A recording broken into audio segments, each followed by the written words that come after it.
ভারতে আওয়ামী লীগের অফিস নিয়ে যা বলছে দিল্লি। বিস্তারিত দেখুন অগ্রযাত্রা ডেস্ক রিপোর্টে।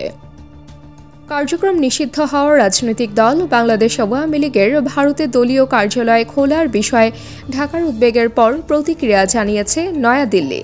ভারতের পররাষ্ট্র মন্ত্রণালয় বলেছে, ভারতে অবস্থানরত আওয়ামী লীগ সদস্যদের বাংলাদেশ বিরোধী কোনো কার্যকলাপ বা ভারতীয় আইনের পরিপন্থী কোনো আচরণ সম্পর্কে ভারত সরকার অবগত নয়।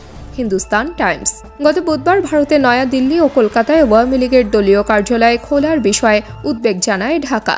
পররাষ্ট্র মন্ত্রণালয়ের এক বিবৃতিতে বলা হয়, প্রতিবেশী রাষ্ট্রে বসে মানবতা বিরোধী অপরাধের দায়ে অভিযুক্ত পলাতক আসামিরা বাংলাদেশের সার্বভৌমত্বের বিরুদ্ধে ষড়যন্ত্রমূলক তৎপরতা চালিয়ে আসছে।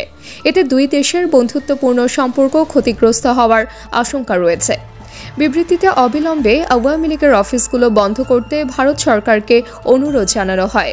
দুই দেশের বন্ধুত্বপূর্ণ সম্পর্ক অটুট রাখতে পারস্পরিক সহযোগিতা অব্যাহত রাখারও আহ্বান জানায় ঢাকা।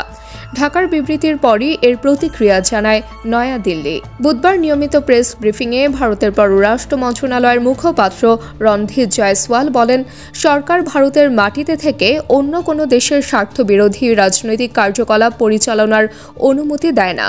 বাংলাদেশের অন্তর্বর্তী সরকারের বিবৃতি অযাচিতভাবে দেওয়া হয়েছে। জয়সওয়াল আরও বলেন, ভারত তার প্রত্যাশা পুনর্ব্যক্ত করে বলছে, বাংলাদেশে জনগণের আকাঙ্ক্ষা ও ম্যান্ডেট নিশ্চিত করতে যত দ্রুত সম্ভব অবাধ, সুষ্ঠু ও অন্তর্ভুক্তিমূলক নির্বাচন অনুষ্ঠিত হবে।